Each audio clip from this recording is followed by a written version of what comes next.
ежелден қазақ төрт түлік малдың жағдайымен көшіп қонып, қыстау мен жайлаудың арасында түтінін түтетіп өмір сүреді емес пе? О шетімен бұл шетіне 6 ай жүріп жететін кең даланы бізге көздің қарашығындай сақтап жеткізген де, мұра етіп қалдырған да әулие абыз, данышпан бабаларымыз. Сол кең даланың ана шетімен мына шетіне көшіп қонып жүріп, келін алып қыз ұзатып, құда жекжат арттырып, күйеу 100 жылдық, құда 1000 жылдық, қыз өрісің, ұл жемісің деп даналық сөзді өмірдің өзекті шындығынан өрбіткен бабаларымыз не деген данышпан еді. Кезінде оңтүстік халқының жетімін желеп, жесірін жебеп, кедейген бағалының байлауға жетсе, күрмеуге жетпей жүрген, жібін ұзартуға үлес қосқан үндемес байдың жастық шағындағы биік парасаттылығының бір көрінісін көпшілікке жеткізу мақсатында сіздерге айтқалы отырмын. Малына сенген қарапайым қазақ астықты көбіне өзбектерден сатып алып отырған. Үйір-үйір малын күн жылынып, көктем шыққаннан, күн суытып қыс түскенше Ташкент, Самарқанд, Бұхара, Хиуа базарларына апарып сатып, айырбастап астық, кездеме, өрік мейіз, керекті заттарын әкеледі екен. Үндемес әкенің малын бірде Ташкентке сатуға алып бара жатады. Жолай далаға қонып, арасында күн райы бұзылса, елді мекенге қонып, базаршылар Ташкентке жақындап қалады. Ерте көктем кезі болса керек, жауын-шашыннан қорғанған базаршылар алдарынан кездескен ауылға қонуды ұйғарысады. Базаршылардың үлкені, есін білгелі үндеместің әкесінің малын сатып, керекті тіршілікті атқаратын қария кісі екен. Жолды да, елді де, жерді де, елді мекен ауылды да жеті қараңғы түнде тауып баратын қасиеті болған. Қырдан асып түсе бергенде алдарынан жұпыны шағын ауыл кезігеді. Бұрын бұл жерде ерте көктемде ауыл болмайтын. Шамасы қыстап шыққан ауыл сияқты. Ауыл сыртында азғантай ірі қара мал, азын-аулақ қой ешкілері жүр. Базаршылардың басшысы қария үндемеске қарап, мына ауылдың кімнің ауылы екенін анықтау керек дейді. Қалай анықтаймыз дейді үндемес. Қазір көресің, ол өте оңай шаруа деп қария атын сипалай қамшы салып, озыңқырап оқшау шығады. Ауыл шетінде қой қайырып жүрген ересек баладан ауылдың кімдікі екенін сұрайды. Балам, қай туғанға жатасыңдар дейді қария тақылдап тұрған балаға сүйсіне қарап. Қария өзінің руын айтып, баламен танысып, өзімен тең кісідей сөйлеседі. Ташкентке мал айдап бара жатқандарын, осында қонуды ұйғарып келе жатқандарын айта келіп, сендердің ауылдарыңда біздің елдің қыздары жоқ па деп балаға мейірлене қарайды. Сәл ойланып тұрып бала, Жақып көкемнің үйіндегі жеңешем сіздердің руларыңыздан, себебі жеңешемді Түркістанның қызы деседі. Содан соң өмірі төркін іздеп келмеген, сіздер іздеп келе жатырсыздар ма дейді. Төркін іздеп келмегенін сен қайдан білесің? Менің 2 жеңешем бар. Солардың төркіндері келгенде Жақып көкемнің үйіндегі жеңешем жылапты. Оны әйелдер қазаннан ет сүзіп алып, астауға салып жатқанда айтқан. Сен әйелдердің сөзін тыңдап жүрсің бе дейді үндемес. Жоқ, мен тыңдамаймын. Олар ет салғанда астауды көтерісуге мені шақырған. Мен Жақып көкемді де, жеңешемді де жақсы көретін едім. Жеңешемді бір түрлі аяп кеттім. Төркіні жоқ деген соң. Біз жеңешеңнің төркініміз деген сөзді қария кісі айтып мақұлдайсың ба дегендей үндемеске қарағаны сол. Бала ауылға қарай құнанын қамшылап, сүйінші сұрауға шаба жөнеледі. Қап әттең-ай, мына бала бүлдіретін болды-ау деп шал мен үндемес сұраулы жүзбен бір-біріне қарасып қалады. Үндемес қырдың ар жағында малды жүре жайып, базарға айдап келе жатқан малшыларды осы жерде тосалық дейді қарияға. Малшылар өздері малды тойдырып келе береді. Күн кешкіріп қалды, намазды да ауылға барып оқымаса қаза болады дейді қария.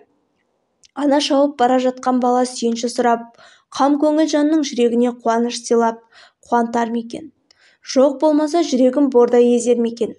Бала мен балаша сөйлескеніңіз ұят болды-ау дейді үндемес. Ауылға қарай торы төбелді құнанға мінген бала шауып барады. Артынан бұрылып, қарап қояды. Ауылдың бір-екі үй тұрып баланың алдынан шығып, біресе баланың үзеңгісіне ұмтылып, біресе алдын орай шауып, біресе қабаттаса шауып барады. Екі итпен шауып келе жатқан, құнанға мінген баланы көрген ауылдың өзге иттері де шәуілдей үріп үйлерінің маңында өзіміздің пәленше ғой дегендей қалып жатыр. Бұл көріністерді көріп келе жатқан үндеместің жүрегінде шаншудай болған бір сұрақ: төркіні өмір іздеп келмеген жеңешемді сіздер іздеп келе жатырсыздар ма? Сүйінші сұрап, құнанын қамшылап кеткен бала ауылдың арғы басындағы үйдің алдына жеткенде, үйден жас әйел жүгіріп шығып, жалт бұрылып, үндеместер келе жатқан жолға қарап, үйіне асығыс кіріп кетеді. Құнанымен дүрсілдей шауып, сүйінші жеңеше сүйінші дегенді естіп, ауылдың бала-шаға, қатын-қалаштары есіктерінің алдына жүгіре шығады.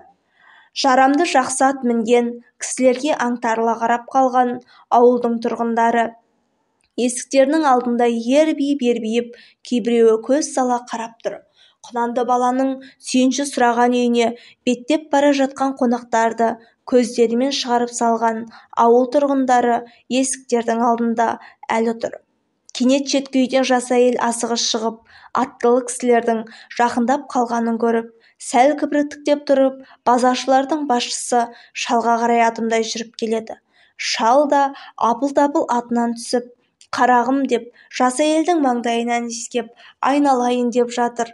Үндемес те артынан іле-шала түсіп, шалмен көрісіп тұрған жас әйелге жақындай келе көрісіп, амандасып, маңдайынан иіскеп, жауырынын қағып, ағалық танытып жатыр.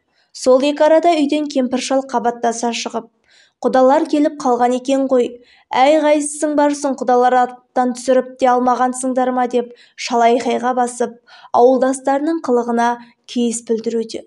Өзі таяққа сүйеніп әрең тұр. Сүйінші сұрай шапқан бала екі аттың шылбырын алып жайғастыруға беттеді.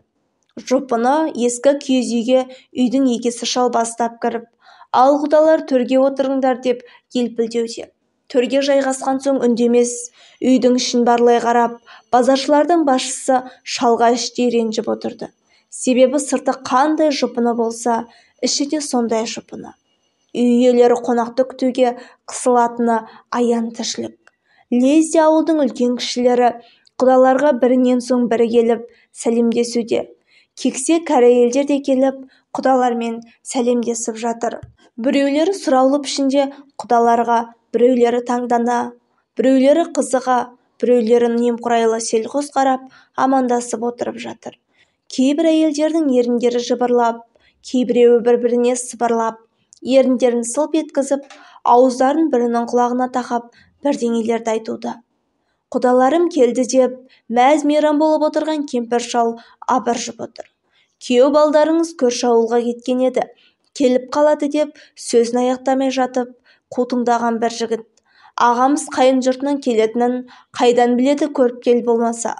Бұл кісілердің күйеу баласы менің ағам деп төрдегі құдаларға қулана қарап қояды. Иә, оның рас құда бала, айдың күннің аманында көктен түскенде қай құда кеп отырған сияқтысың. Біз Ташкентке базаршылап, мал айдап бара жатқан едік. Осы ауылда қызымыз бар болған соң, аттың басын бұрып, есендігін біле кеткендіміздің несі айып екен дедім, базаршылардың басшысы. Осы сөзді күтіп отырған қутыңдаған жігіт: дұрыс құда, дәулетті кісілер екенсіздер. Осы жеңешеміздің келгеніне 10 шақты жыл болды. Әлі күнге дейін төркіндер іздеп келмеген еді. Ғайыптан пайда болған төркіндеріне таңдана қарап отырғанымыз рас деп, ерсілеу мырс етіп күлгені болды. Сол сәтте төркіні келген жас әйел дастархан жая бастайды. Ендеше Түркістаннан шаршап шалдығып жеткен құдалар, қарындастарыңыздың аты кім еді? Осы адасып келген жоқсыңдар ма деп құдалардың жүзіне барлай қарайды сұрқиялана жігіт. Базаршылардың басшысы қария шал орнынан қозғалып күбіжіктей бастағанда, дастархан жайып болған жас әйел оң қолымен құлағының сырғалығын екі саусақпен сауа ұстап, нарттай қызарып төмен қарайды. Бұл көрініс қас қағым сәтте өтеді. Осы көріністі аңғарған үндемес: иә құдалар, елде жүргенде қарындасымызды еркелетіп, сырғаш, Сырғалым, Сырғагүл, Сырғажан, Сырғалай дейтін едік. Жақсы елге келген келін, келін, пәтуасыз елге келген келін, келсап деген. Сіздерге келгелі кім болғанын өздеріңіз білесіздер де дегенде, әлгіден бері түсі құлпырып, сұрқиялана мардымсып отырған жігіт, кешіріңіздер құдалар, жәй әншейін жолдан өткен жүргіншілер ғой дегенім еді деді. Төркіні жоқ молы келіншек қайнысының қылығына ызалана булығып, өксіп-өксіп жылап жіберіпті. Келіншектің шын аты Сырғагүл екен. Бұл көрініске куә болған әйелдердің біреулері әлде байғұс-ай деп ауыздарын сылп еткізсе, біреулерінің көңілдері босап, жаулықтарының ұшымен көздерін сүртіп, Сырғагүл-ау, төркінің бар екен ғой десіп, дабырласып, әйелдер жағы көңілдене түседі. Осының бәрін көріп, сезініп отырған үндемес, Сырғагүлдің жан дүниесін түсініп, оған базарға айдап бара жатқан малының маңдай алдысы, боталы түйені сауып ішсін, қарындасым деп беріп кетеді. Базардан қайтарында ата-енесіне, бала-шағасына, Сырғагүлдің өзіне киімдер, қант, шәй, өрік мейіз, тарту-таралғылар тастап, Сырғашты төркініне жіберіңіздер, аунап-қунап төркініне барып қайтсын деп кетеді. Сырғагүл кедей жесір кемпірдің жалғыз қызы екен. Ағайын туыстан кембағал жан болыпты. Көп ұзамай Сырғагүл төркіндеп келеді. Сырғаш келді деп төңірегіндегі елді жинап, той жасаған үндемес, Сырғашқа деп жасау жабдық, еншісіне 4 түлік малдан мол, ине-жіптен жаңа шыққан ақ отау беріп, енші береді. Үндеместің ары-бері мал сатуға өткен базаршылары Сырғаштан хабар алып, қарасып тұрады. Сырғашта төркінім келді деп, сағына төркін жұртын сұрап, қадірлі қонақ етіп күтеді екен. Сырғаштығын амандығын біле келген базаршыларға үндемес, қыздың жаманы атқа шөп салар деген. Қыз мұңлық, жат елге қыз бен қой кетеді деген. Қыз қырдағы қызғалдақ, олардың жаны нәзік. Төркінім, бауырым деп бүйректері бөлініп, жүректері езіліп тұрады. Қыз тілеулесің қамқоршың. Алыс сапарға шықсаң, барар жерің болмаса, сол елден рулас қыз тапсаң, құдамын деп барған қазақты құдайдай күтетін қазақпыз ғой. Сондықтан қыздарды сыйлаңдар. Олар нәзік жүректі жандар. Қыз қартайса да, 100 жасап немере, шөбере шөпсек көрсе де, төркініне қыз. Біреуге жар, біреуге ана. Пайғамбарымыз ананы сыйлаңдар деген. Қыз өрісің, тілеулесің, қамқоршың. Қызды налытпау керек. Сырғаш қыз бір төбе. Өзіммен туыстас қыздардың бәрі жиылып бір төбе. Сырғашты сыйлаңдар деген екен туыстарына.